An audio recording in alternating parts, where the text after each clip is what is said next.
Hello，大家好，我是阿雅。今天这一集呢，我们要来讲一下，在美国的留学生可以怎么样赚钱呢？好，反正因为我都已经戴口罩了，觉得讲一些这种可能有点危险、游走法律边缘的事情，好像还 OK，不用太担心。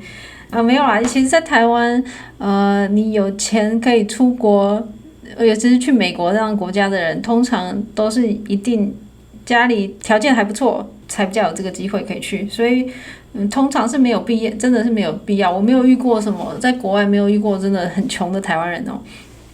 大部分都嘛住很好的地方，然后开很好的车。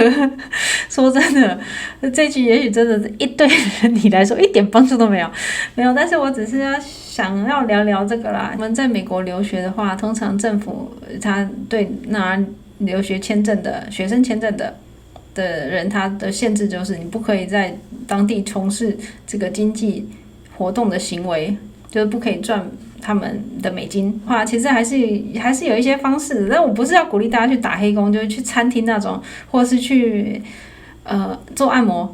我知道有一些人是真的是这样子，跑到美国去做这些事情，但是我是超级觉得反对的。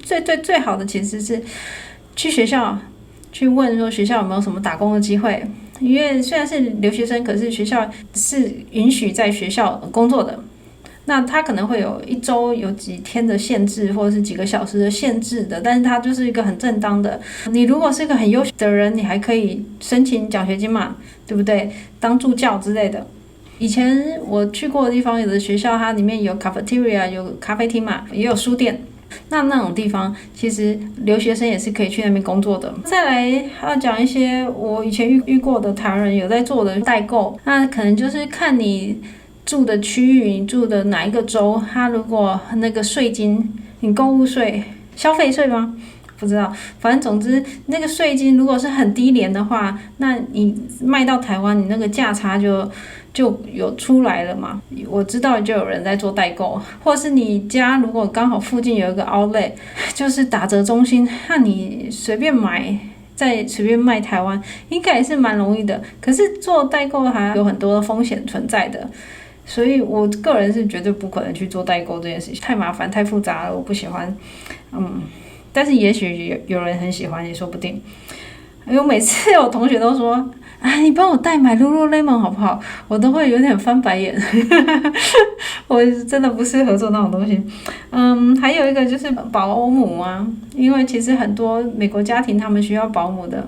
那美国事实上也有给一些欧洲国家一个，或者是对欧洲国家吧，因为我遇过法国的一种保姆的签证，所以在美国他们是真的很缺保姆工的，时薪可能也不高，15还是20块美金。那还有一种呢是 cat sitter 跟 dog walker， 就是说你照顾人家的猫猫狗狗这样子，要带狗去散步。如果你对宠物啊、对狗狗啊、对猫啊这种很擅长的话，这个对你来讲一定就是超级轻松的工作。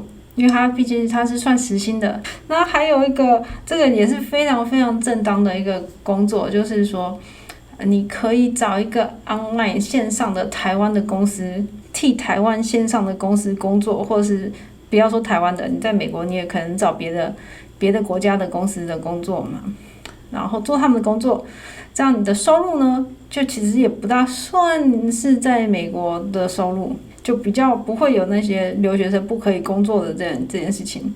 我觉得这是其实所有工作里面，我就觉得最好的。当然了，你要赚在台湾的工作，然后要赚到可以支付你在美国的生活费，那实在是有困难度的。所以我以上说的这些工作啦，其实真的都只是一点小小的补贴这里补贴那里的一点这种程度的工作，那只是给大家一些 idea。那这一集就先到这里哦，有空再聊。